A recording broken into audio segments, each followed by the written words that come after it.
Muy bien, el día de hoy hablaremos de infección de tracto urinario. De igual forma veremos un caso clínico para poder repasar el tema, hacerlo un poco más interactivo. Conozcamos primero a nuestra paciente. Tenemos una paciente femenina de 91 años de edad, originaria de Arandas, residente de Tonala. Ella es viuda y se dedica al hogar. Su religión es católica. En cuanto a los antecedentes heredofamiliares de relevancia, tenemos que su padre es diabético, su hermano tuvo cáncer laringio y su hermana se conoce con diabetes mellitus. Ella tiene una exposición a biomasa importante, 100 horas año, aparte de un tabaquismo también de 5.2 paquetes año. Esto pues también implica ya un factor de riesgo para EPOC y etilismo negado es un CAT-C. En cuanto a los ginecobstétricos, tenemos que ella tuvo 17 partos y su menopausia fue a los 50 años. De los antecedentes personales patológicos de nuestra paciente, se conoce con diabetes tipo 2 desde hace 49 años en tratamiento con glibenclamida y metformina. Se conoce hipertensa, diagnosticada hace 15 años en tratamiento con losartán.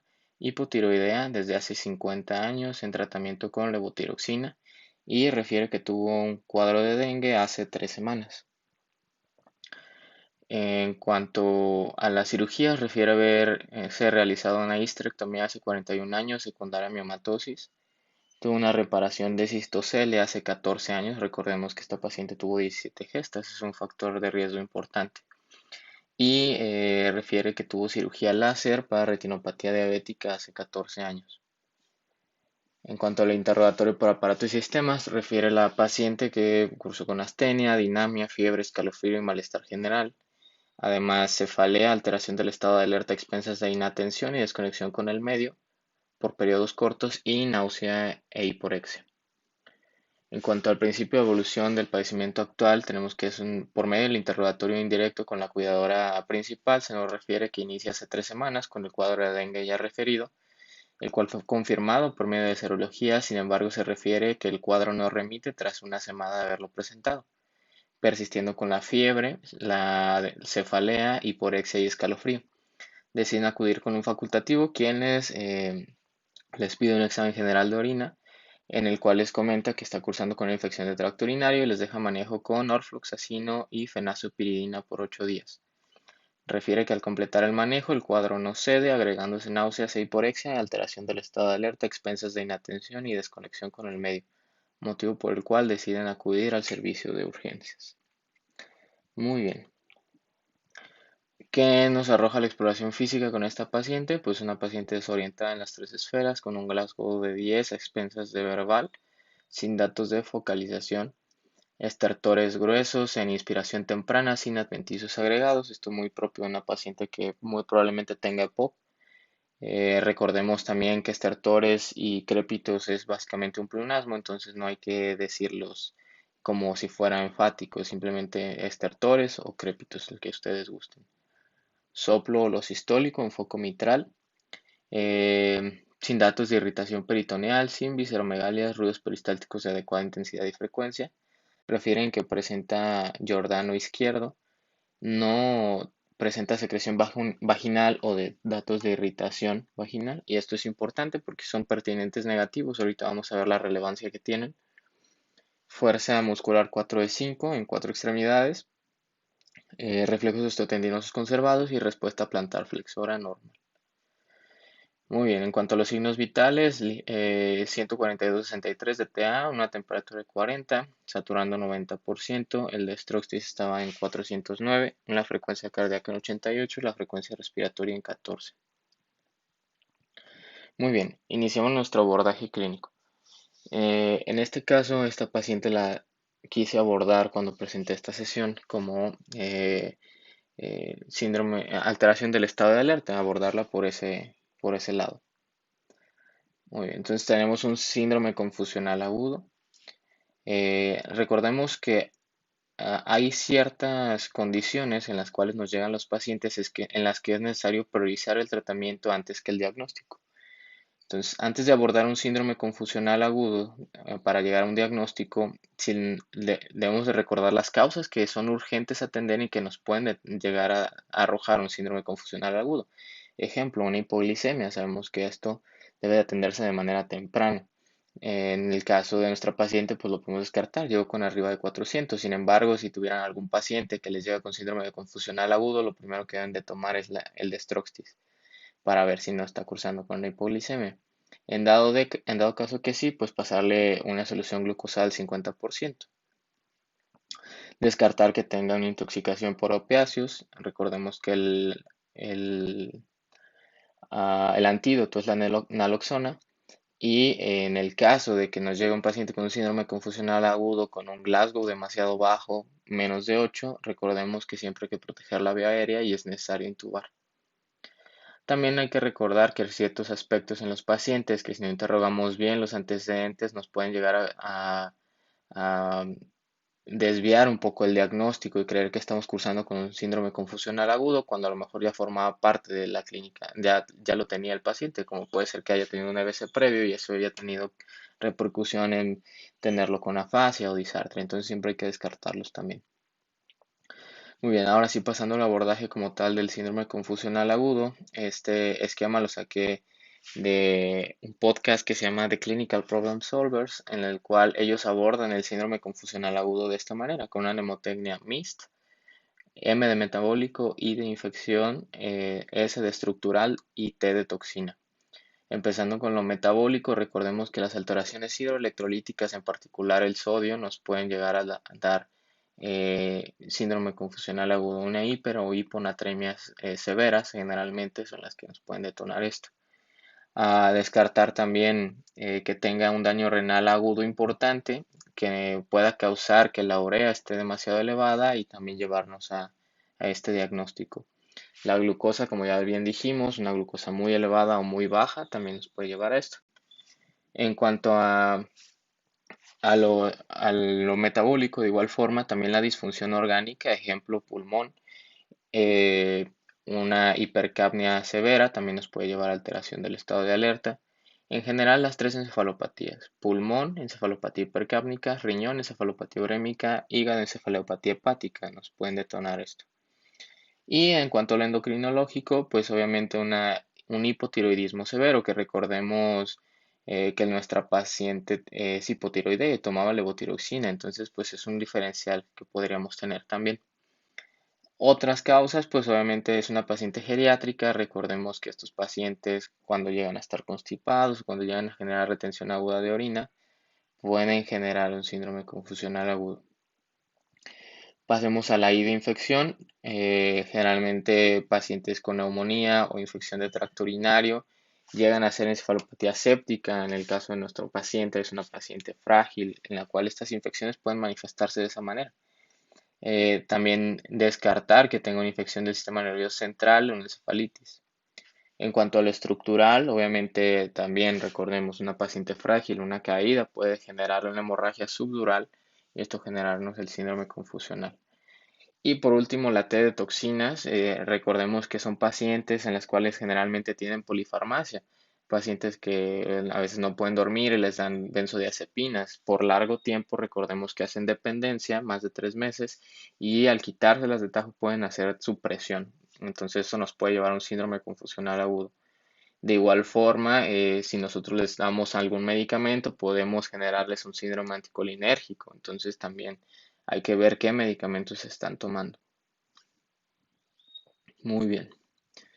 Pasemos a nuestros estudios de laboratorio, que son los que necesitamos para descartar muchas de los diagnósticos diferenciales que vimos en la diapositiva previa.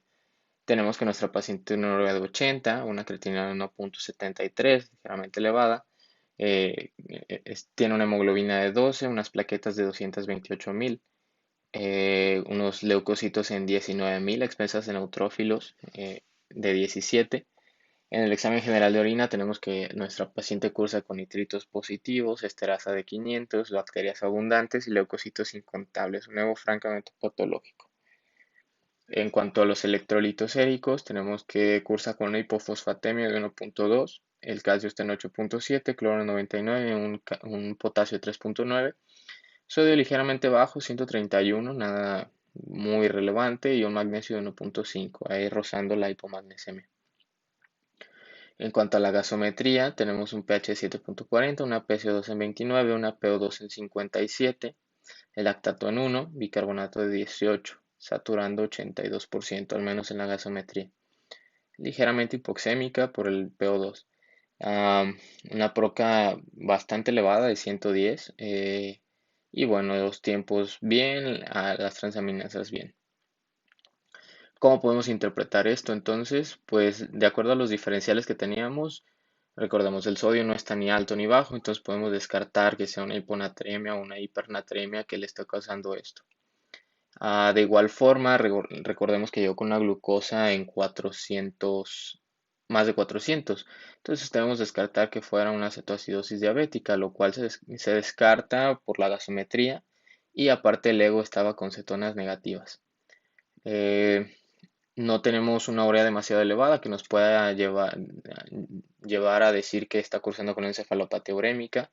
La PCO2 también está, de hecho está baja, entonces no podemos decir que está cursando tampoco con encefalopatía hipercápnica. Y pareciera que el hígado también está bien, ALT-AST, el INR está bien. Si acaso nos faltaría la albúmina para descartar que no fuera una enfermedad hepática crónica y que tuviera una encefalopatía hepática. Pero bueno, lo que tenemos al menos aquí es un examen general de orina francamente patológico, y una biometría hemática que nos dice que está con una leucocitosis importante. De igual forma, los reactantes de fase aguda como la proca pues también están elevados. Creo que eso ya nos guía un poquito más al diagnóstico de nuestra paciente. Muy bien, aquí hacer un paréntesis solamente. Recordemos que a mayor el número de estudios que nosotros solicitemos, mayor la probabilidad de que alguno de esos resultados sea normal. ¿Sale? Y esto es solamente recordando la distribución gaussiana. Recordamos que para un intervalo de confianza de alrededor del 95% se requieren dos desviaciones estándar.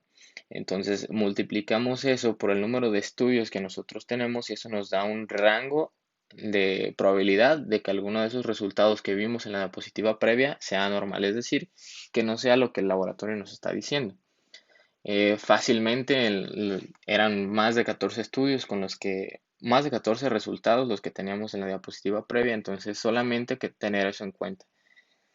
Obviamente estos estudios se requieren, no quiero decir que no los pidan, pero sí estar conscientes de que a mayor número de estudios solicitados, mayor el rango de probabilidad, y eso siempre lo debemos de tener en cuenta. Muy bien, ahora pasemos al razonamiento clínico, ¿sale? Con nuestra paciente. ¿Qué tenemos? Tenemos que es una paciente de 91 años de edad con un síndrome confusional agudo, con un síndrome febril, con Giordano positivo, con un examen general de orina positivo, leucocitosis, elevación de azoados ligeramente, una hipofosfatemia moderada y una hipomagnesemia. ¿Sale? Muy bien. De aquí vamos a darle cierto peso a los síntomas y a los signos mostrados en la historia clínica. Y para eso necesitamos del teorema de Bayes. Recordemos que el teorema de Bayes nos habla de una probabilidad pre-test y una probabilidad post-test. Y para eso necesitamos los likelihood radius o razones de momios, que estos se obtienen a partir de la sensibilidad y especificidad. Recordemos que la traducción clínica de la sensibilidad y especificidad son las razones, son las razones de verosimilitud o likelihood radius, ¿sale? Entonces, tenemos positivos y negativos. Los positivos son los que nos van a sumar a nuestra probabilidad post-test. Los negativos nos restan, ¿sale? De ahí pues tenemos que el que más nos otorga es el dipstick o es el examen general de orina, que tiene un likelihood radio positivo de 4.2. Y esto se ejemplifica con el nitritos positivos, esterasa positivos y las bacterias abundantes, incluso, y los leucocitos abundantes que nos mostraba el ego previo. De ahí recordemos que nuestra paciente también tenía una descarga vaginal, no tenía descarga vaginal y no tenía irritación vaginal. De ahí la importancia de darle el peso a los pertinentes negativos. Si se fijan, el LR negativo tiene una en descarga vaginal 3.1, irritación vaginal 2.7. Entonces sí otorgan cierto peso. El hecho de que sea negativo no quiere decir que no nos pueda sumar, ¿sale? Ahí, por ejemplo, la paciente no los presentaba, es decir, no los podemos, si los llegara a presentar, eso nos restaría a nuestra probabilidad post-test, pero al no presentarlos suman a nuestra probabilidad, ¿sale? Entonces tenemos eso, la paciente tenía fiebre que nos arroja un LR positivo de 1.6, ¿sabes? Entonces, tomando estos datos en cuenta, me gustaría que ustedes checaran esta app que la pueden descargar en celulares, en Android o en los celulares de Apple, en los iPhone. Está gratis en las dos, tanto en App Store como en Android. Se llama Diagnose. Y en esta podemos nosotros poner los LR positivos y LR negativos, tan solo al tocar cada uno de los valores para hacerlo más sencillo. Estos valores están tomados de revisiones de llama, de las revisiones que eran Does this patient have, las cuales hacían revisiones de los signos y síntomas que se presentaban en cada una de las patologías y a cuáles darles más peso. Entonces es muy buena app. Eh, ¿Qué nos da el valor pretest? Volviendo al teorema de Bayes, el valor pretest de cualquier patología nos lo da la prevalencia. La prevalencia obviamente del lugar en donde estés. Ejemplo, se habla de que la prevalencia en general de cualquier mujer de tener una infección de tracto urinario es de 5%. Sin embargo, una vez que se presenta al hospital, esta prevalencia se eleva a 50%. ¿Sale? Es decir, aumenta tu probabilidad pretest una vez que una paciente se presenta al servicio de urgencias como tal. ¿Qué factores de riesgo también propios de nuestra paciente nos pueden aumentar la probabilidad pretest aparte de la prevalencia?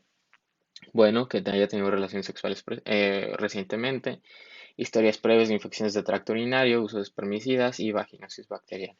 ¿Sale? Muy bien. Entonces, teniendo ya como tal nuestro valor pretest, que se fijan en la gráfica de la derecha, ya está contabilizado ahí como 50%, pasemos a sumarle los datos que nuestra paciente tiene. ¿Sale? Que ahí ya los marqué. Si se fijan, tenemos una paciente con un Giordano positivo que nos arroja un LR muy bajo y que a veces es al que más le damos peso, 1.1, ¿sale? También algo que se me pasó mencionarles a la exploración física es que recordemos que es una paciente frágil. Entonces, ¿cómo descartar que a lo mejor la prueba de Giordano positivo a la hora de darle el golpe no sea algo muscular reflejado, es decir, no sea como tal el signo, sino algo propio de fragilidad de nuestra paciente? Bueno, hay una prueba que se llama la prueba del pulgar, que es, tú haces la prueba de Giordano, haces puño percusión en el ángulo costo vertebral. Si la paciente le detona dolor, tú estás obligado, sobre todo en pacientes geriátricos, a hacer la prueba del pulgar. Pones tu pulgar en esa zona donde hiciste la puño percusión y presionas fuertemente. Si despierta de nuevo el dolor, quiere decir que es más muscular. Si no lo despierta, quiere decir que el signo en verdad es positivo. Recordemos también que nuestra paciente tenía fiebre, eso nos arroja un LR también de 1.6. Aquí es lo importante que les mencionaba. Recordemos, no tenía descarga vaginal y no tenía irritación vaginal, son pertinentes negativos, que a pesar de estar en LR negativos, al no tenerlos suman a nuestra probabilidad pretest de que nuestra paciente sí tenga una infección de tracto urinario. Y a eso, pues el que tiene más peso, recordemos, es el examen general de orina, que nos arroja una LR de 4.2. En total, haciendo todos los cálculos con la probabilidad pretest y los datos clínicos que tenemos y exámenes de laboratorio, esto nos arroja una probabilidad post-test de 98%, ¿sale? Muy alta. Los síntomas con mayor poder diagnóstico son los pertinentes negativos, precisamente descarga vaginal e irritación vaginal. Y cuatro síntomas, disuria, frecuencia urinaria, hematuria y dolor en espalda son los que nos aportan también al diagnóstico y solamente un signo. Entonces, para que vean que es importante sobre todo la sintomatología que presentan nuestros pacientes. Un buen interrogatorio nos puede dar el diagnóstico. ¿Por qué? Porque aquí lo estamos viendo. En realidad, signo solamente el Giordano y es 1.1 del R, es decir, es muy poco. Entonces es más lo que nos aporta el paciente de decir, ¿sabes qué? Tengo mayor frecuencia o tengo disuria, tengo dolor en la espalda, eso es lo que más nos arroja, ¿sabes? Muy bien, hablemos cómo clasificar una infección de tracto urinario. Las infecciones de tracto urinario se pueden clasificar como no complicadas o complicadas.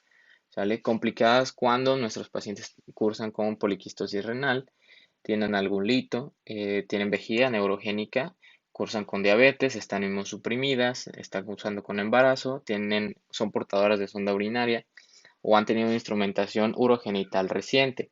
Eh, Recordemos que nuestra paciente era una paciente diabética y que estaba inmunosuprimida por el simple hecho de ser una paciente geriátrica, ¿no? Entonces aquí ya clasificamos a nuestra infección de tracto urinario como complicada. Muy bien, ¿cuál es el siguiente paso? Obviamente al ser una infección de tracto urinario debemos de dar antibiótico. Aquí el punto es que vamos a darle. Recordemos que las resistencias de antimicrobianos van a la alza. Para eso hay un score que se llama Tumbarelo Score, ¿sale? Que el Tumbarelo Score tiene una especificidad de 94%, valor predictivo de 82% y un valor predictivo negativo de 81%, muy altos. Sobre todo cuando tenemos un puntaje más de 6 puntos, ¿sale? ¿De qué nos sirve este score? Nos sirve para identificar la probabilidad de padecer una infección de tracto urinario por una bacteria B positiva, ¿sale? Una enterobacteria en la admisión hospitalaria y obviamente esto nos va a dar la pauta para dejar un antimicrobiano adecuado y no aumentar los días de hospitalización, no arriesgarnos a que el cultivo salga con una bacteria BLE y nosotros solamente cubrimos, ejemplo, con una cefalosporina de tercera. Entonces, esto nos da la pauta para decir, ok, ¿sabes qué? Voy a empezar con antimicrobianos de muy amplio espectro. ¿Por qué? Porque la probabilidad de que tenga una bacteria BLE es muy alta, ¿no? Aquí, si se fijan, tenemos los ítems que tiene este score en la esquina superior derecha. Nos piden la edad, que ya la pusimos, el Charlson Comorbidity Index, que se lo pueden sacar en cualquier calculadora médica en su celular. Si la paciente fue transferida de alguna otra unidad hospitalaria, si ha estado hospitalizada los últimos 12 meses, si cuenta con un catéter urinario en los últimos 30 días, si ha sido tratada con un betalactámico, si ha sido tratada con una cefalosporina o sea, si ha sido tratada con quinolona, que en el caso de nuestra paciente sí. Recordemos que sí estuvo tratada con quinolona, aunque fue dada por ese médico particular, ¿sabes? Entonces, poniendo todos estos valores, el puntaje que nos da es de 6 puntos, ¿vale? Nuestro Tumbarello Scores es de 6 puntos, lo que nos dice que la probabilidad es alta de que nuestra paciente esté cursando con una infección de tracto urinario por una bacteria B positiva. Muy bien. En cuanto al tratamiento, pues obviamente guiado por esto, ¿qué podemos darle a una infección de tracto urinario complicada, con alto riesgo de cursar con una bacteria B? Pues las opciones que nos dan, sobre todo este artículo del New England, en que es una revisión de pielonefritis aguda, y que aquí también, si se fijan en este apartado, nos habla de riesgos para resistencia, es una edad más de 65 años, que haya estado hospitalizada recientemente, el uso reciente de antibióticos, básicamente los criterios del Tumbarelo Score, ¿sale? Y nos hablan que podemos dar cualquiera de estos antimicrobianos, sobre todo aquí hacen énfasis en los carbapenémicos, imipenem, ertapenem, meropenem o doripenem. Pero hay que hablar sobre todo del contexto de México, ¿sale? Recordemos que esos artículos están basados en la epidemiología de allá, en las resistencias que se encuentran dentro de sus países, no como tal, y muchas veces no reflejan lo mismo que aquí en México, ¿sale? Entonces encontré este artículo que es del 2019, el cual se realizó aquí en Centro Médico, aquí en Guadalajara, en el cual se analizaron 5.895 urocultivos, ¿sale?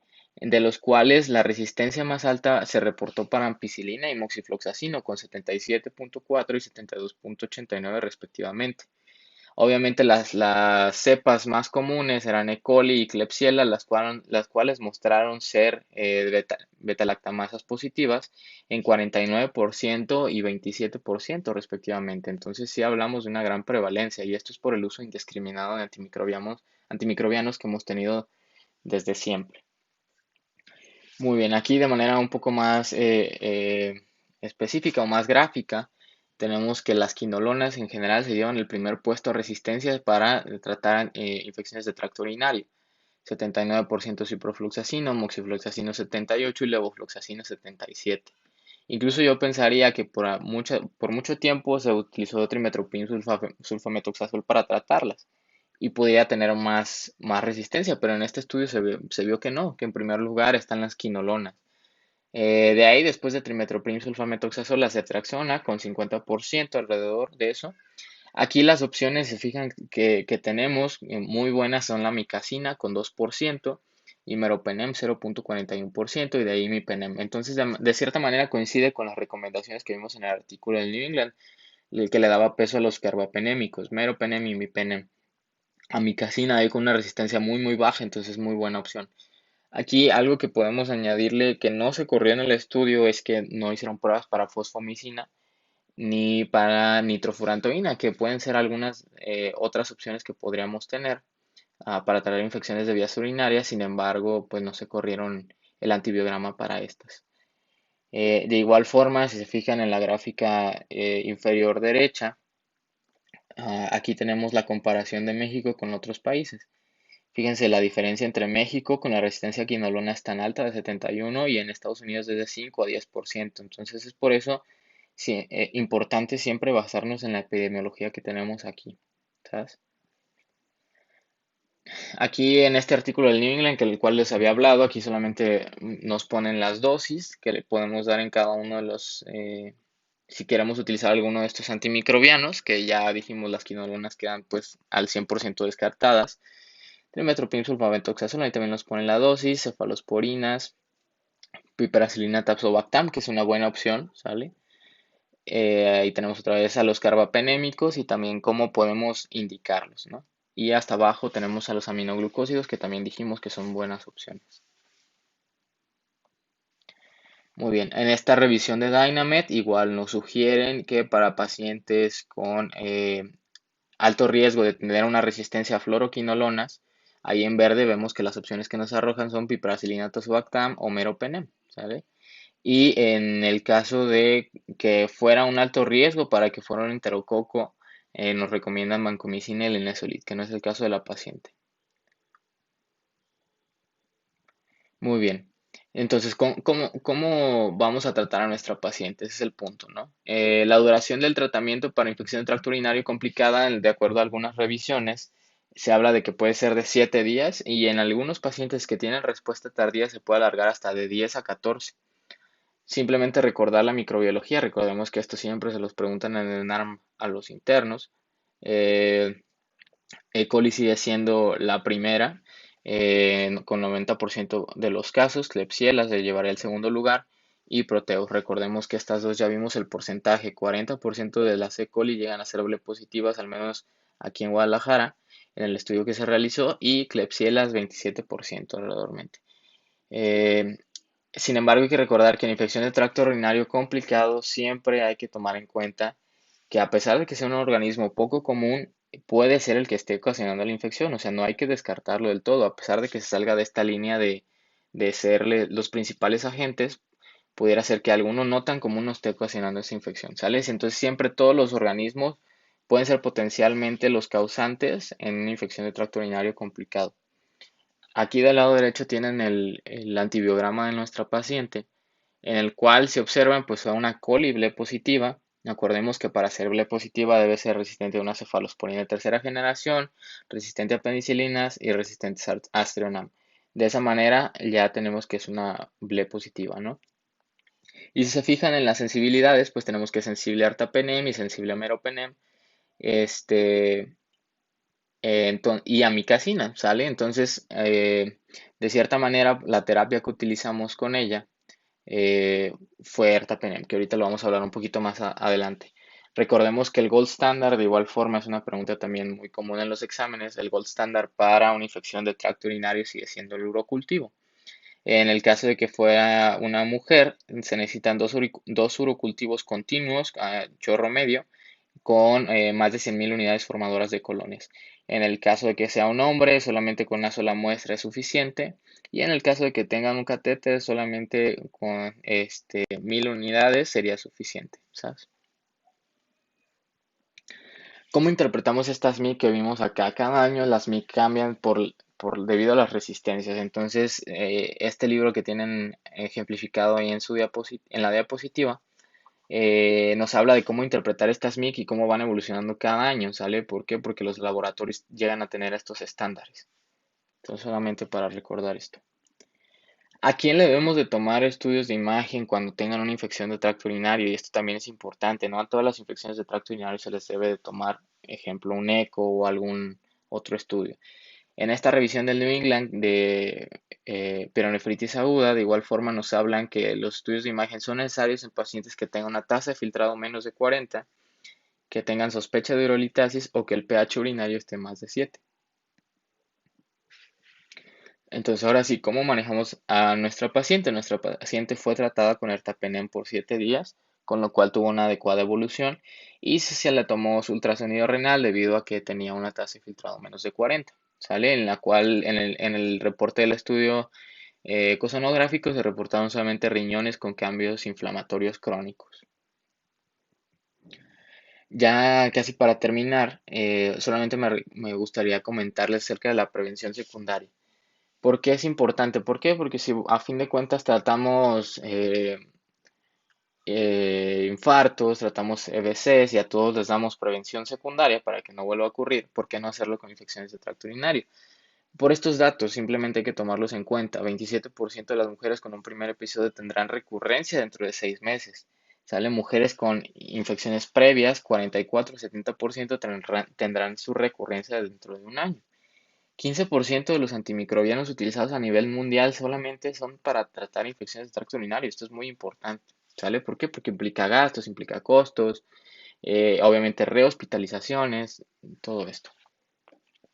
Entonces, ¿cómo definir una infección de tracto urinario recurrente? Recordemos que es recurrente cuando han ocurrido al menos 2 episodios en 6 meses o 3 en 13 meses. ¿Sale? Aquí en esta revisión de llama nos hablan de algunas recomendaciones para evitar que ocurran estas infecciones de tracto urinario recurrentes en mujeres premenopáusicas. Nos mencionan la recomendación de modificar las prácticas sexuales o tomar antibiótico postcoital, que esto ahorita lo vamos a analizar. En las posmenopáusicas, perdón, estrógeno vaginal o modificar de igual forma las prácticas sexuales. Eh, Igual pacientes que tienen alguna nefrolitiasis, pues obviamente derivarlas con el urólogo, que tengan prolapso uterino, obviamente la corrección quirúrgica, que recordemos que esta paciente sí había tenido cistocele y que fue corregido también, ¿sale? Entonces, sí es uno de los factores de riesgo que pueden generar infecciones de tracto urinario recurrentes. Algo que se deja comúnmente y que pues en realidad no tiene nada de peso de acuerdo a esta revisión de Cochrane es el jugo de arándano, ¿sale? No hay diferencia en prevención de infección de tracto urinario contra el placebo. Aquí en este Forest Plot, si se fijan, todos los estudios tocan la línea de no diferencia, ¿sale? Entonces, pues obviamente esto no tiene impacto. Este estudio es del 2012, ¿sale? De Cochrane, en el cual pues sí nos hacen esa recomendación. A fin de cuentas no hay diferencia si lo dejas o no lo dejas. En cuanto a la profilaxis postcoital, que es lo que vimos y es una de las recomendaciones en ese estudio de llama, viene de este estudio, ¿sale? Aquí se dividieron a los pacientes de acuerdo al número de relaciones que tenían por semana, menos de 2, 2 a 3 o más de 3. A algunos se les dio placebo, a otros se les dio trimetoprim. Y si vemos en el grupo de trimetoprim, el número de infecciones por año disminuyeron. Sale de 1.8 a 0 en pacientes que tenían relaciones menos de 2 veces por semana, de 4.3 a 0.6 en los que tenían de 2 a 3 y de 15, que es un número importante, a 0.6 por año, ¿sale? Entonces sí tiene un gran impacto. No solamente podemos utilizar trimetoprim, también se puede dejar nitrofurantoína o alguna fluoroquinolona, ¿sabes? Una de las que mayor impacto tiene, aparte de dejar antimicrobiano postcoital, es la mayor ingesta de agua. Sale en esta revisión también de este artículo de llama que salió en el 2018.